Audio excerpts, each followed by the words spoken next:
So on this video, we're going to be talking about capital gains tax. So we're going to distinguish between capital assets and then ordinary assets, and then give you examples of what capital assets are subject to capital gains tax, and then give you a sample computation of capital gains tax.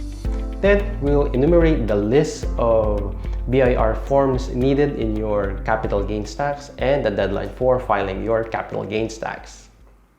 So what exactly is capital gains tax? These are taxes imposed on gains from our dealings of capital assets.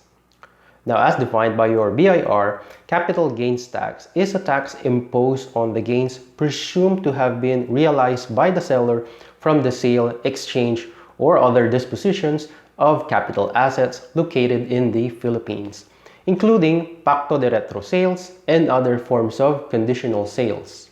So before we go to the formal computation of capital gains tax, we have to understand the definition of ordinary assets and distinguish it with your capital assets. Now, what exactly are ordinary assets? These are assets that are, as the term suggests, ordinarily used in the business or ordinarily sold. Now, what are these particular assets? Number one, we may have merchandise inventories, or we may have your property, plant, and equipment that are used in the normal operations of the business. Now, conversely, for your capital assets, these are assets that are not used in the business operations or those that are not sold in the ordinary course of business. So what particular assets are subject to capital gains tax? Actually, we only have two. The first one is your real or immovable properties, such as your land and your building. Now, the second one is your shares of stock. Now, it's important to take note that these shares of stocks must be directly sold to the buyer. Now, shares of stock that are traded in the local stock exchange, such as your Philippine Stock Exchange, are not subject to capital gains tax. They are subject to stock transaction taxes. So it's important also to take note that capital gains tax is a final tax. Now, I have a separate video talking about final taxes, and you can find that up here. So our tax rate for real properties is 6%, but for your shares of stock, we have to identify first who our taxpayer is. For shares directly traded to the buyer for individuals, we have 15%, and then for corporation, for domestic corporation in particular, it's the same with the individual, 15%.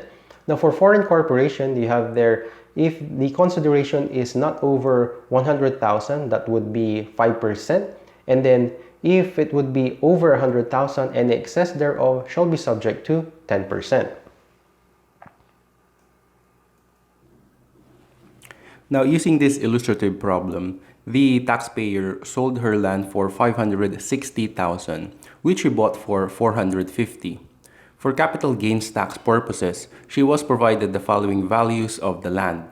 First one, we have your market value, 575, BIR zonal value, 600,000, and then assessed value of 350,000. So compare the values from the given above and choose whichever is higher between the selling price, market value, BIR zonal value, and assessed value. So on this illustration, the BIR zonal value is the highest. So we'll simply multiply the 600,000 with your 6% and we get a capital gains tax of 36,000. Now, how about capital gains tax for onerous transfers of shares of stocks not traded through the local stock exchange? So in this illustration, so the taxpayer directly sold her shares of stock of the ZZZ Corporation to a buyer for 50,000, which she bought for 40,000. So again, we'll compare the selling price with your cost. So we have a gain of 10,000. And then for individuals, our tax rate is 15%. So again, multiply your 10,000 gain with your 15% capital gains tax rate. So our capital gains tax is 1,500. So take note that it would be the same computation if the taxpayer is a domestic corporation. So in our second illustration, X company, a foreign corporation, directly sold its shares of stock of ZZZ Corporation to a buyer for $220,000 with a carrying value of $100,000. So applying the rates that I showed to you a while ago, the $100,000, we have 5% capital gains tax rate of that. And then we'll also add the excess of the $100,000, which in this case is $20,000. So multiply that also with 10%. So our total capital gains tax will be $7,000.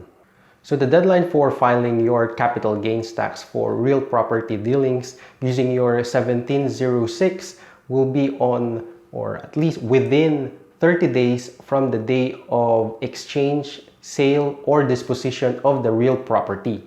And then for shares of stock, we'll be using the BIR form 1707, and the deadline also for filing is within 30 days from the day of sale, disposition, or barter exchange of that particular shares of stocks.